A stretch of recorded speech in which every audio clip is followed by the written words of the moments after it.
The next item inside the box is my little old sketchbook. This was from my my art class that I took. Talked about that before. If these lines look straight to you, see your local eye doctor. I was supposed to make posters. Not the little hand. I used to read Mad Magazine, so you see a lot of those around. This says, I made this, okay? If you're wondering what nut made this, keep wondering. You know, I had no good sense of humor in those days. It was just inane.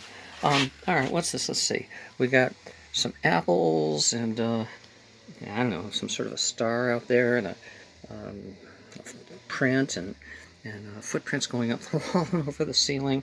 I have no idea why I drew that or what it means. This one, another wonderful joke. Pair of boots, and it says one to the other. Don't look now, but I think a couple of heels are following us. Yeah, some of my assignments, doing things with trees, action figures, 1-point perspective, a bunch of stuff. Some of which I actually learned and used to improve my horrible artistic skill. I'm going to grab the phone a little better. Vocabulary. I kind of like this tree, though. This was kind of a nice job on the tree on the left. The one on the right looks like DNA. Anyway, I kind of like the way I did that. Over here, I was messing with perspective, and it doesn't mean anything, and it's not very interesting. If you're still with me, my apologies.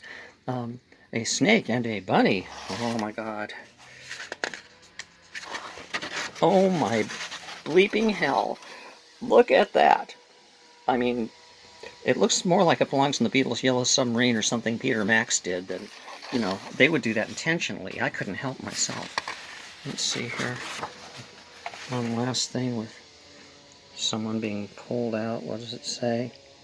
Rudolph's... Oh, I don't know what that... Oh, Mr. Rudolph was the vice principal or something. Anyway, my little old sketchbook. Now, I'll tell you one thing about that teacher in Art 7th grade art class. The thing was, he had no sense of humor, even worse than me. So one time he had an assignment to show different ways of showing that that there was distance in a scene. And the distance he wanted, he had like converging lines, making things smaller, putting things out of focus. And one of the things was loss of detail. So I went in and found a picture in Mad Magazine and cut it out and gave it to him, and it had a picture of a puppy and a little kid who had just cut off its tail with a pair of scissors and was holding the tail in one hand, and the puppy was on the other side running away. And I put that in there with the caption, loss of detail. Okay, I handed it to him, and I said, here's something I found. And he looked at me straight-faced and said, do you want to add this to the rest of your assignments? And it's like, oh my God, it's like Ferris Bueller, you know. This guy had no sense of humor. Like I said, even worse than mine, which was pretty bad. And I'll never forget that interchange. I think he was just burned out by being an artist at heart and having to teach all these kids in 7th grade who didn't really want to learn the subject anyway. Well, that's it for this trip down memory lane, this item from the box.